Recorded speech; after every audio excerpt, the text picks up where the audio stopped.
Tom, whenever you're ready, you're up on screen. Good afternoon. We're delighted to be joined live by Tom Fletcher, the Emergency Relief Coordinator and Undersecretary General for Humanitarian Affairs.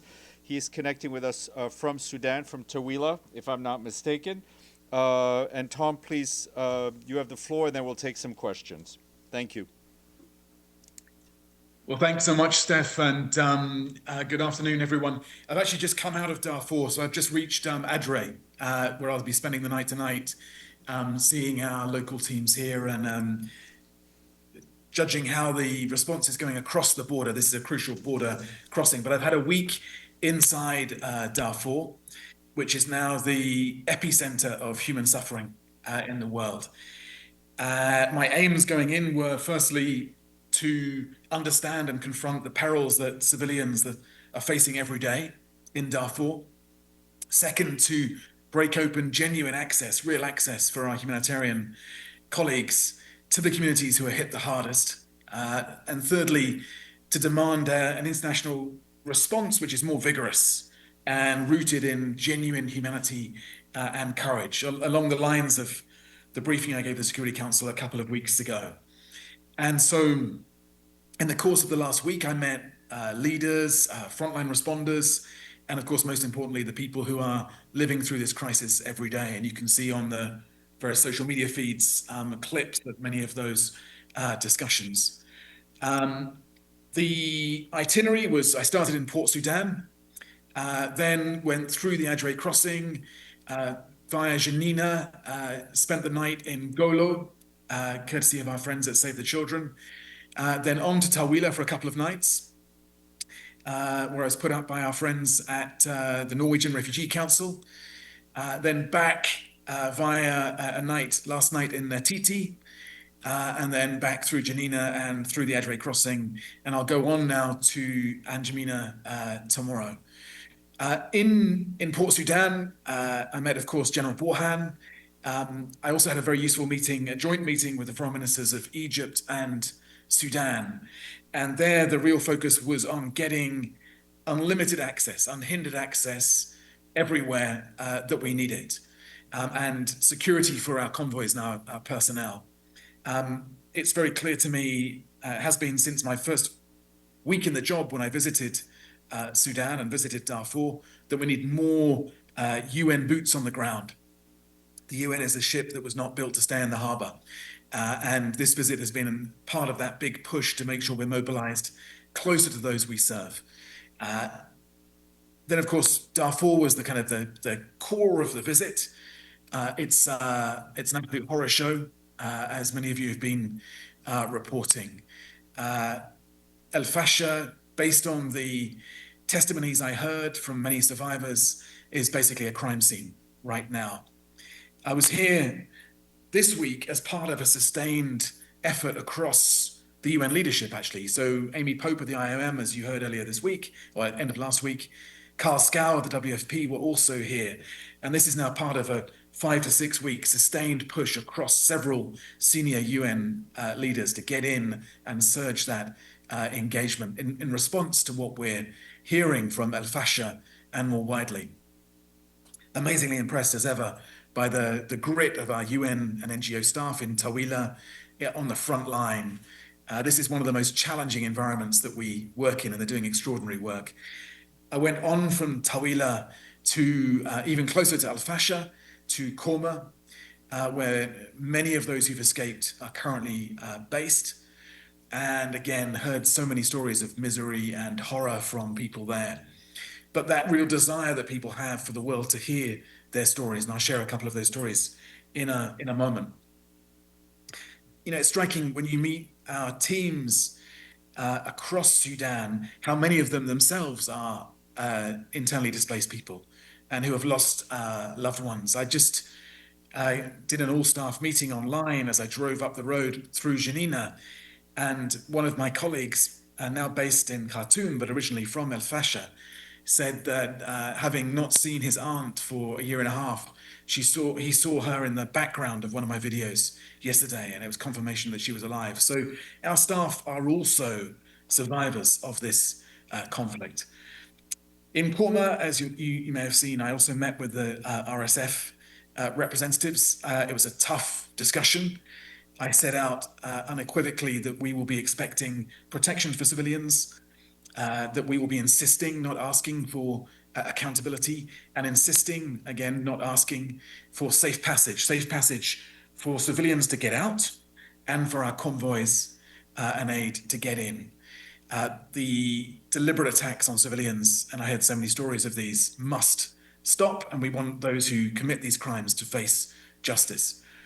Of course, we're not just dealing with Darfur. We've also got to keep our eyes on the Kordofans. It's important we investigate the atrocities that have happened in Fasher, but also that we are working to prevent future atrocities. The needs, of course, are massive. Nearly 2 in every 3 people in Sudan needs aid right now. 11 months into the year, we're at 32% funded of the 4 billion that we need for 2025. And again, as I've described to you after previous visits, I'm seeing the impact, the huge impact, the brutal life and death choices we're making as a result of aid cuts. And just a reminder that all we're asking for to save 114 million lives is 1% of what the world is currently spending on arms and defense. Just to close, a few highlights of what I saw, some outcomes and some takeaways. 1/3 of the people arriving in Fasher are malnourished. 15% of children under the age of 5 are suffering the deadliest form of malnutrition. It's a crisis that hits children hardest. 1 in 5 people killed in Fasher was a child. And I met so many kids who are carrying their younger siblings to safety, strangers picking up babies on the road when the parents of those children are killed. I met one woman in one of the clinics that we're supporting who had seen her own husband killed in front of her and had escaped, and her neighbor, and had escaped with the malnourished child of her neighbor, had to make that perilous walk to Tawila, going through so many checkpoints where people are being fleeced, they're having everything taken from them. En route, while she carried this malnourished baby, she had her leg broken by men on one of those checkpoints. And I think you can probably fill in the rest of that story. A horror show, absolute horror show. Countless stories like that. It's a sexual violence epidemic, as you know. And our healthcare partners are reporting that they're getting up to 250 people arriving daily with gunshot and torture wounds. I was very struck a couple of nights ago, wandering up to chat to a group of kids just outside where we were staying, and it was all smiles and it was all happy. And I noticed one of the kids was wearing an English football top, a Man City football top. And I just went to point at the logo on the top, and this kid recoiled away from me in terror. These kids have been through so much. Some of the outcomes, briefly, we have, I think, a pretty strong agreement from the authorities in Port Sudan and the RSF on full access and safe passage for our convoys to go in and for civilians to get out. Now, let's see what happens next. Let's see if they live up to those commitments they've made to me. But we will call out those blockages, as I told the Security Council just 2 weeks ago. When we're blocked, we will say so. We made progress on getting our teams into Fasher on UN terms. We're not going to be instrumentalized. As I say, this is a potential crime scene, and we've got to make sure we've got the right people going in and that the aid is genuinely neutral and impartial when it does go in. We have a surge of UN staff to Darfur. When I left, I had a meeting with 28 UN staff now based or in Tawila at the moment. That's a huge increase on what we've had even 3 months ago. And I've also been doing throughout this trip very close liaison. I've been in daily contact with Dr. Boulos at the White House and with the Quad more widely and other member states on the need for this massive diplomatic push. I think there is potentially a moment of opportunity here if the international community is ready to seize it. And we need the Security Council, we need member states to be much clearer on protection of civilians, on humanitarian access, on limiting these flows of arms which are doing such damage to civilians, and on ensuring we get accountability and investigations. I'll stop there, but just one final reflection, something I've learned on this trip. This has been physically the toughest mission I've done this week, and I've seen really close up how tough these access challenges really are. Just, I wanted to get up that road to show that it could be done and show that we needed to get our convoys moving up that road. But it's a brutal 2 to 3 day journey. Along the way, another UN convoy that was following us, a UNICEF convoy, was caught up in an airstrike on a commercial vehicle, and colleagues were shaken up and injured in that. On the way back, we were caught up in a huge forest fire, which was a pretty dicey moment. One of our vehicles had a crash, and of course we're going through checkpoint after checkpoint after checkpoint, manned by these different military groups. I say manned. In many cases, these are not men on the checkpoints, they're kids. And, that constant reminder of the dangers that our teams face and the risks we run. But as I say, we're going to get that blue flag flying as close as possible to the people we serve. And this mission, that was our number one objective. Thanks, Steph. Back to you. Thank you very much, Tom. Ibtisam, then Gabriel, then Deji. Hi, thank you for the briefing in the name of the UN Correspondent Association. My name is Ibtisam Azim, Al Arab Al Jadid newspaper. So my first question is about, or a few follow-ups to things you said. You talked about that we need more UN boots on the ground. Could you elaborate? What do you mean by that exactly? And then you said that you met General Burhan and representative RSF. Do you mean Hamaditi, General Hamaditi, and how did these talks go? I mean, you have promises, but how is there any guarantees from international parties who can put more pressure on these on them to get more aid and the last one regarding the Security Council? Do you believe that there should be an arms embargo on Sudan? Thank you. On all parties. Thank you. Thanks. Go ahead, Tom. Thanks, Ibtisam. Thanks, Steph. So I felt since going just under a year ago, my first week in the job, that we do need this more visible presence for UN humanitarians inside Darfur. We've had all sorts of challenges getting people into Darfur and more widely across Sudan in the numbers that they are needed. I want that presence really for 3 reasons. Firstly, because it's a form of protection. Civilians and survivors tell us that when they see us there, they feel safer. They feel less at risk from retaliation and from this conflict spreading towards Tawila, for example, which would be catastrophic. Also to make sure that we're negotiating the access we need for our convoys and working with our NGO colleagues who are such a key part of this effort. I mentioned NRC and SAVE, but there are many other key partners operating on the ground, and also then to make sure that we're getting the delivery right. Because of the aid cuts, we're having to hyper prioritize the work we do, and that means we need those people on the ground really making sure that aid gets where it's needed.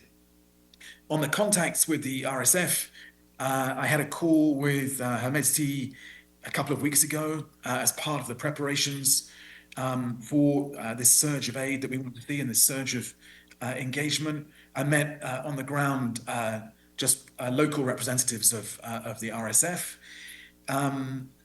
I think that they certainly heard from me this pressure for us to have complete unhindered access, safe passage, and for the atrocities to stop and for accountability. That's a conversation I've been having with the senior civilian official as well throughout of the RSF throughout this visit and in advance of this visit. But as you say, we do need that sustained international pressure. We're seeing it. Secretary Rubio has been very clear in recent days on this. We're seeing it from across the region as well, on all the parties to give us that humanitarian access and to bring this conflict to an end.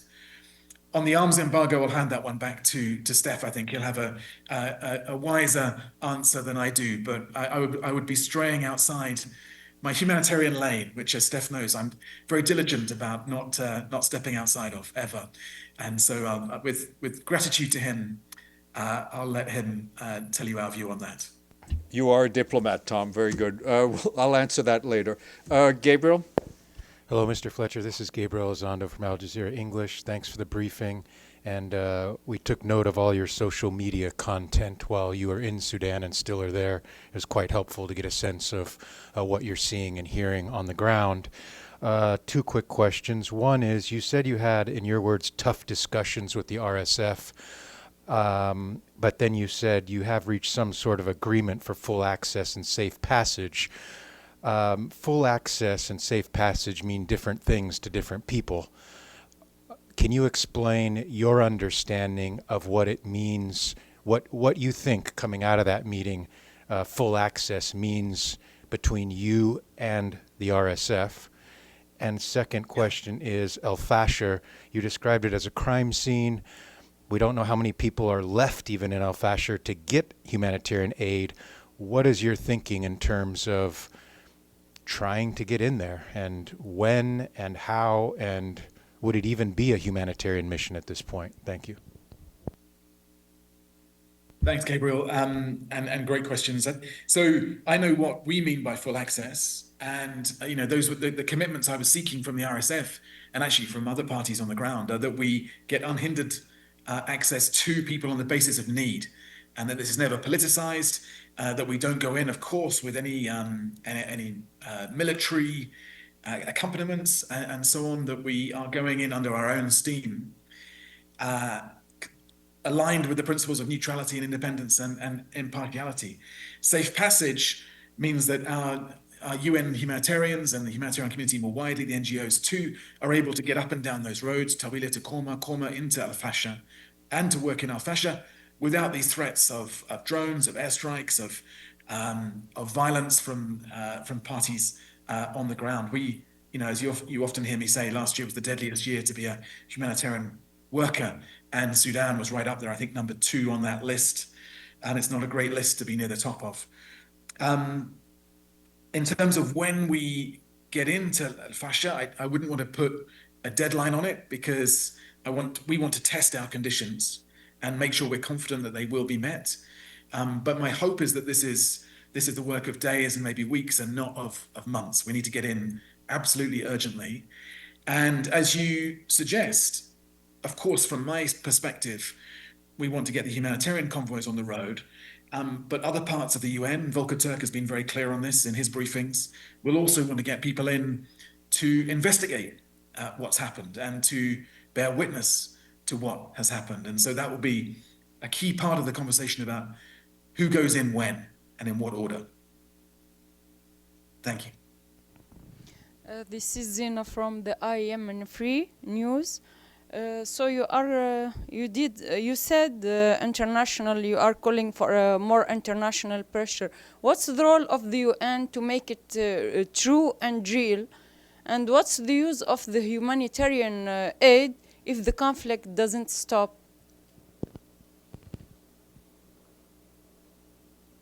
Yeah, I think that's a... Oh, have I lost you, Gina? Did you have more, Zina? Go ahead. Okay. So yeah, we need that sustained international pressure. This has been my key message really to the member states and the Security Council. I think we are seeing more of that now, but with the emergence of the Quad and the substantive work that they've been doing, of course, the work that Special Envoy Lamamra is leading as well. We need just that sustained pressure on all the actors to demonstrate that this has gone on too long, and that the methods of war, the level of impunity around this conflict is utterly unacceptable. Zina, sorry, you cut out. I missed the second half of your question. What's the use of the call of on more passage of the humanitarian aid if the conflict doesn't stop itself? How you are acting as the United Nations to make it true and stop this conflict? Yeah, absolutely. And that's such a key question. We can't just be endlessly the sticking plaster that's responding to a conflict that shouldn't be so hard to stop. I know how complex it is, that the politics around this are fiendishly difficult, the regional dynamics.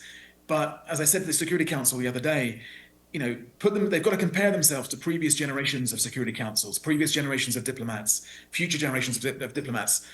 Would they have found it so difficult to end this conflict? And I know that so many people, including our colleague Mr. Lamamra are working incredibly hard on that.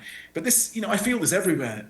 This is a factor of our work globally right now, that we humanitarians, we're the ambulance that goes into these crises to try and help the survivors. But effectively now, in the absence of sustained international engagement, the world is also then saying to us, could you also be the firemen, the fire people, and put out the fire as well? But it's doing that while saying, but by the way, we're not going to put much water in your fire engine, and the fire engine will get shot at as it heads out towards those survivors and civilians. So this is getting really, really hard, and humanitarians are getting pulled into political situations and processes that aren't our core business. We are meant to be the ambulance. We're not meant to be the ones putting the fire out. Dulcie, and then Deji, and then... Hi, this is Dulcie Lineback from Pest Blue. I wondered if you saw in your travels the emergency response rooms. Are they still operating in Darfur? Thanks. Yeah, great people, great colleagues, and I was there. I went to see them in Korma, and just incredibly courageous colleagues doing vital work. It's a reminder that because it's been so difficult often for the international community to really engage on the ground as close as we should be to those we serve, the real front line of this effort is those national community-based NGOs.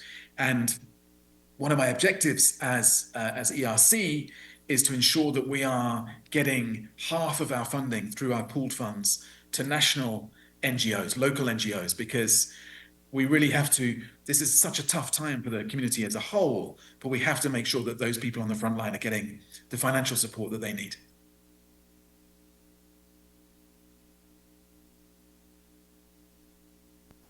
Thank you, Tom. Just two questions on statistics. You said 1 in 5, I believe you said 1 in 5 people killed is a child. How did you arrive at that figure? I mean, it's a messy conflict. How do we know for sure? And secondly, over the past few weeks, have we seen the number of deaths and wounded rise significantly? Do we have a number to put on that? Thank you. It's a fair question. I mean, I think no one can really say with much authority exactly how many people have been killed and exactly how many have been displaced. It's clear from me, you've got hundreds of thousands in Tawila, and we know that in the last 2 weeks, tens of thousands more have been arriving, but it's very, very hard to put a number on that. And to be clear, as I think Iftisam touched on earlier on, many people clearly aren't getting out of Fasher. And one of the things we want to do when we go in is to find out why that is, and to see what the conditions are in which they are being held there. On the 1 in 5 stat, this I think we'd be able to check this for you. I don't know off the top of my head. I think this was a UNICEF stat that I got for my Security Council briefing a couple of weeks ago. On the numbers killed, I couldn't give you a credible answer. I would just be guessing. But I think I do encourage you to have a look at some of the work done by the Yale lab with the satellite footage and so on, which is at the moment, alongside the testimonies of the survivors, our best guide. All I can say is that everyone I spoke to in Tawila had lost close relatives. So the numbers are clearly huge. Deji, then Stefano. Hi, Mr. Fletcher. This is Xu Dezhi with China Central Television. You just mentioned that there is a surge of UN staff to 28. Are those international staff? You just said that the meeting between you and ISF representatives is very tough, but you yet have increased the UN staff number there. Does that mean you are expecting more humanitarian operation access in Darfur? Thank you. So the 28 staff that I met yesterday before leaving, the day before leaving Tawila, are a mixture of national and international. We've increased both international and national. And by the way, from my perspective, leading this organization, I don't see the difference. These are all our kind of frontline colleagues, and they're doing extraordinary work. Many of them, as I say, are from areas, are themselves displaced by this conflict. And yeah, I think the surge of staff into Darfur is a recognition of the scale of the need, but also our determination that we will get access to areas that we haven't previously had access to, haven't had permission to get access to.